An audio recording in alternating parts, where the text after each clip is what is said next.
I'm afraid we're back. It's Corona Cocktail Chronicles, Season 1, Episode 3, broadcasting while sheltering in place from Marin County, California. This is the episode you've been waiting for, the one where we, that's right, get naked and head south of the border. But first, our weekly tribute and apology to Mother Nature. Honey, please, enough already. We're sorry, we'll be good. And as usual, a production note, this video is for the exclusive use of my friend David and his son Mitchell. If you're neither David nor Mitchell, please hit pause and go on and do something productive. And yes, this is me, pictured at right, with my long-standing disclaimer. I have no idea what I'm doing. Please don't accept any advice or guidance from what you're about to watch. But first, errors, corrections, and omissions, a regular CCC department. This episode featuring Shemp in his appropriate CCC apparel. One keen-eyed viewer pointed out that I drank my Sazerac in the video tutorial last episode on the rocks. Correctly, Sazeracs are typically served neat. However, you can do it on the rocks too. What's the big deal? I don't consider it an error, correction, or an omission, but Tony made a good point which I'd like to share. Relative to our last episode, the furor surrounding absinthe, according to Tony, was because you could make it at home, and it was easy to get wood alcohol, methanol, into it. All the supposed symptoms of absinthe are in fact methanol poisoning. Hey, that's interesting. It does give me a chance to talk about journalistic integrity here at CCC. We proudly stand alongside some of your favorite unassailable sources, CNN, the New York Times, and the Washington Post. But there's also a really big distinction between us and those sources that I'd like to point out. Here at CCC, we stand by our motto: we never have and never will fact check. As a consequence, if Tony says it's got something to do with methanol, we're definitely putting it in. We've got mail, a regular and highly sought after CCC department. Oddly, some of our mail has included this significant list of requests for future episodes. To that I say, what am I, Wolfman Jack? Which leads us to this small diversion, a CCC tradition. Pictured at left from the film American Graffiti is Robert Weston Smith of Brooklyn. He also became known as Wolfman Jack. The Wolfman may have been one of radio's most famous personalities from the late 50s, 60s, and 70s. He had an amazing, radical, outgoing, warm personality that fans embraced. So we're making this diversion partly because it has south of the border context. AM radio was very local during this era, but the Wolfman set up shop at XERF-AM, the X prefix meaning it was in Mexico just south of the border, and set up a 250,000 watt border blaster station which could blanket the United States. So here we are 2 generations before satellite radio, and a car can drive from New York to LA and purportedly never lose the sound of the Wolfman. Way ahead of its time. XCRB rules on. Hey baby, welcome on in here to the Wolfman Jack Show for a Tuesday night. What do you want me to do, play a song for you? Yeah, What's directed? there'll come a time. And we're back, providing another highly sought after feature in which we analyze viewer feedback from our immediate prior episode. This pie chart will help you understand the distribution of our comments. Some said, don't serve goddamn Sazeracs on the rocks. Okay, I know. One viewer pointed out that he didn't think that Gumby really talks. I'm so hurt and offended by this, I'm not going to comment. Some are downright rude. Doesn't mean they're wrong. And some said they knew nothing about the Sazerac before episode 2, and they're definitely going to order one. Wow! Alternatively, though, some said they're never ever going to drink that. Oh well. And the great majority said, Paul, hey, looking at you makes me feel that I am doing great in isolation. Relative to me, of course. Fair enough. Also, a long-standing tradition is I provide full disclosure about how our CCC apparel sales are going. Let's just say the curve has flattened and we're suspending this part of the program until further notice. Okay, back to the central part of our agenda today. Let's get naked and go south of the border. If you're still speaking to your sheltering-in-place partner, you're probably asking them right now, what the hell's he talking about? Yes, we're actually going to do this. It's mezcal. Wait, don't go. I see you running for your lives. Is it because you believe you have to drink mezcal in a place like this? Is it because you think there'll be a bar fight as soon as the mezcal is broken out? Are you afraid that this guy won't maintain social distance? Are you afraid, well, never mind. You already know that proof is a 200-point measure of alcohol concentration. Mezcal comes in typically at 45 proof. Gin and vodka are similar. Bourbon is much higher. So don't be afraid of mezcal based on the perception that it's strong, because it's average. Mezcal is often described as smoky. Don't let that confuse you. In fact, it's more like the flavors of chilies, chipotle, roasted bell pepper, leather, I'm not sure about that, and roasted coffee beans. Complex and wonderful.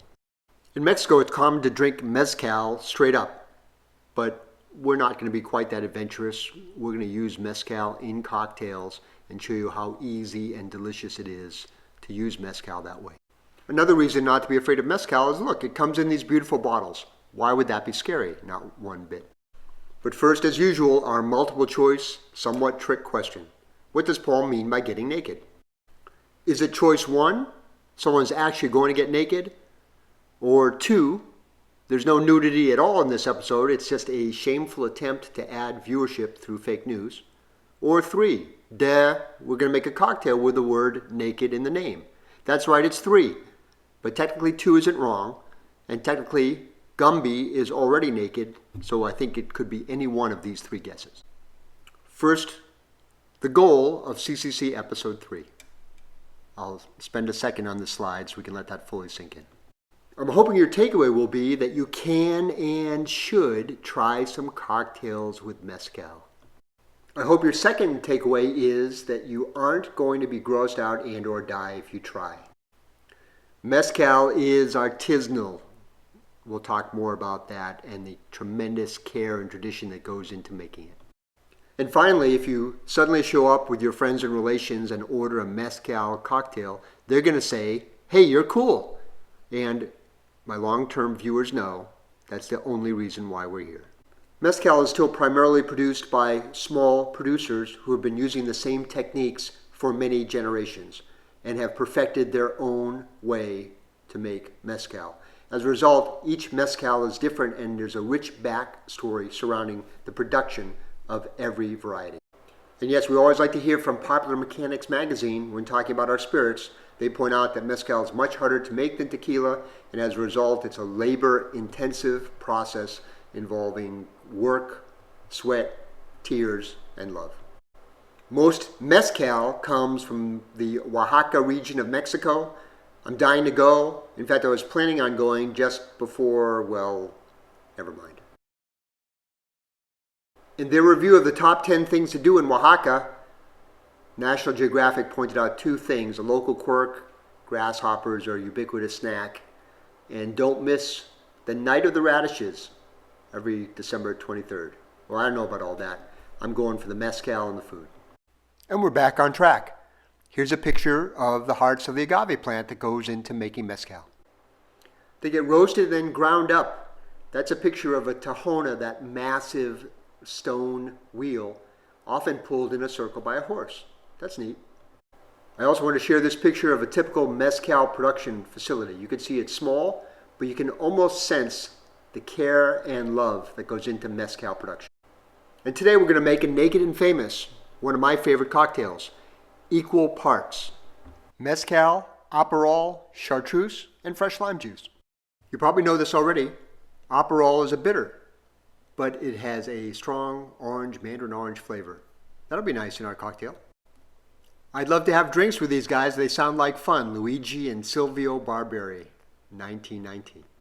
And then yellow chartreuse is going to add its soft herbal flavor, citrus, violet, and honey notes. What a great history here. The Carthusian monks have been making it the same way in the same place based on writings going back to 1605. I'd love to have a drink with them too. So let's do this. Let's make one. As usual, I have my video advisory, but I've lost interest in it. My beard, my hair, it's too hard to care. Okay, hi, we're back. Paul, Gumby, and Pokey. you'll notice right away my south of the border custom CCC apparel. These men's jackets will be made available on a very limited first come, first served basis. So private message me if you'd like to have this happening south of the border themed men's CCC jacket. So the Naked and Famous, what we're going to do is very, very straightforward. It'll be a short video today because we're bringing together things that we've already described. My bottle of mezcal, boom. Aperol, boom. Yellow chartreuse, of course, and limes, which you recognize. Hard to get, but I got them. Wow, I feel great. And to make life easy, look at that. Equal parts of these four, so I've already got them all set out for us. Combine them in a shaker and off we go. Okay, very simple. We'll bring in our shaker, bring in our glass. 1, 2, 3, 4. You don't need to see the whole shake, but here we go. I love to serve this in an up glass to truly get a sense of the wonderful color. Cheers, we're naked and famous. I'd like to introduce you to my much beloved Breville juicer. If you do nothing else while you're sitting around sheltering, get one of these online right away.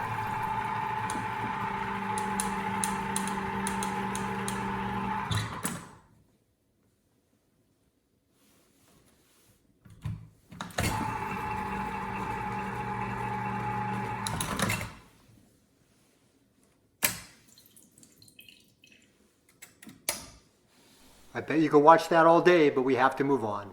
Amazing. And that gives me a chance to announce our surprise sponsors for episode 3. As a reminder, surprise sponsors are companies that have no idea that they're sponsoring our broadcast, and we encourage our wide viewership to flip them a copy just in case they'll send free samples or something. Breville Manufacturing Company of Sydney, Australia. Also sponsored by the Carthusian Monks. And Casamigos, which has come out with a mezcal. Casamigos, founded by George Clooney. Hey George, I'll gladly have a drink with you in exchange for this unpaid sponsorship. You'll have to stay 6 feet away. So in closing, don't be afraid. Try mezcal.